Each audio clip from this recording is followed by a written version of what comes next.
Hello guys. ISRO develop करेगा spatial infrastructure geo portal Ladakh के लिए। यूनियन मिनिस्टर ने ऐसा कहा है। और जो गवर्नमेंट है यूनियन टेरेटरी लद्दाख की, ये इसरो के पास पहुंची है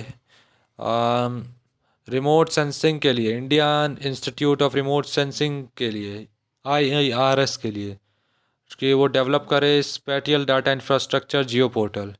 और जो जियो लद्दाख है, यूटी लद्दाख, जो कि यूनियन मिनिस्टर के ऑफ स्टेट ने कहा है साइंस और टेक्नोलॉजी के वेडनेसडे को। तो रिटन रिप्लाई में, क्वेश्चन में लोकसभा में, सिंह ने कहा है कि जो प्रोजेक्ट है इनको हम पास करता है spatial database generation, water resources, vegetation और energy potential using remote sensing geo spatial techniques and the development of a geo portal for hosting this database. तो जो नेता हैं इन्होंने कहा है कि वो लद्दाख की जानकारियाँ जैसे पानी कितना है, वेजिटेशन पेड़ पौधे और एनर्जी जो है पोटेंशियल है इसमें, वो उसकी मतलब जांच करना चाहते हैं क्या है, और उसकी मदद से इंडिया को और डेवलप करना चाहते हैं। तो उसके लिए उन्होंने इसरो के पास मदद मांगी है टेक्नोलॉजी की, जिसमें जियो स्पेटियल टेक्नोलॉजी है, जो मतलब ज्योग्राफी बताएगी पूरा, मतलब स्ट्रक्चर कैसा है। और फिर उसका रिमोट सेंसिंग, कहाँ पे चांसेस ज़्यादा है मिलने के। और फिर जियो पोर्टल भी होगा, जो कि ये मतलब डाटा को कलेक्ट करेगा। और डिपार्टमेंट ऑफ स्पेस के हिसाब से जो सिंह ने कहा है कि वो जो प्रोजेक्ट है ये एम करता है ट्रेनिंग की तरफ UT Ladakh officials on Jio spatial techniques और एप्लीकेशंस। तो मतलब इस प्रोजेक्ट का एक और एम भी है कि वो ट्रेनिंग देना चाहता है लद्दाख के ऑफिशियल्स को जियो स्पेटियल टेक्नोलॉजीज़ और एप्लीकेशंस के बारे में। मतलब जो नए ऑफिसर्स हैं उनको इन टेक्निक्स से यूज़ करना सिखाना चाहता है। और जो पोर्टल है ये प्रोवाइड करता है जियो स्पेटियल डाटा विजुअलाइजेशन और analytics for UT Ladakh, consisting of spatial viewer, carbon neutrality, Jio spatial utility mapping और जियो टूरिज्म। तो और जो पोर्टल डिवाइसेस हैं जिसमें जियो स्पेटियल डाटा है, जो कि विजुअलाइज करेगा, दिखाएगा आपको 3D ग्राफी, और एनालाइज करवाएगा मतलब कहाँ काम किया ज़्यादा यूटी लद्दाख में, जो कि कंसिस्ट है स्पेटियल व्यूअर्स का।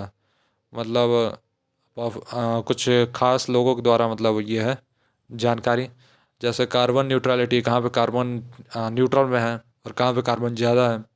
जियो स्पेशियल यूटिलिटी मैपिंग, तो मतलब मैपिंग के हिसाब से। और टूरिज़्म, कहाँ पे टूरिस्ट आ सकते हैं, जा सकते हैं, जो कि मतलब पूरे क्षेत्र में मनी इकट्ठा कर सके और डेवलप करा सके।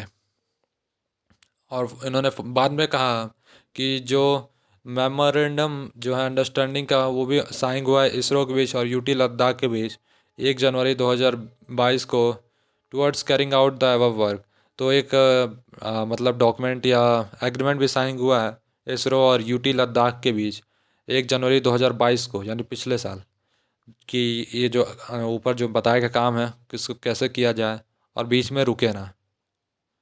और जो पोटेंशियल है स्पेस टेक्नोलॉजी का, मतलब जो स्पेस की जो क्षमता है उसको यूज़ किया जा सकता है जनरेट करने के लिए स्पेटियल डाटाबेस, मतलब जो इंपॉर्टेंट डाटाबेस हैं टाइम सीरीज में, स्नो में, कवर में, fresh water availability, sites for renewable energy, potential availability of alpine pasture, grazing lands for natural resources management and change assessment at a periodic interval, he said.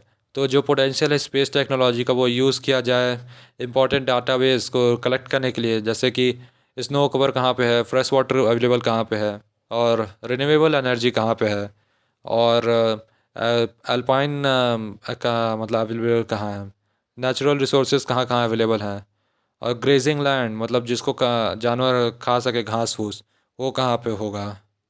तो ये सब बताया जा सके। और सिंह ने बाद में कहा कि प्रेजेंटली जो यूसरो है ये सेटिंग अप कर ऑप्टिकल टेलीस्कोप हैंडल के लिए, ट्रैक करने के लिए स्पेस क्राफ्ट को और स्पेस ऑब्जेक्ट्स को।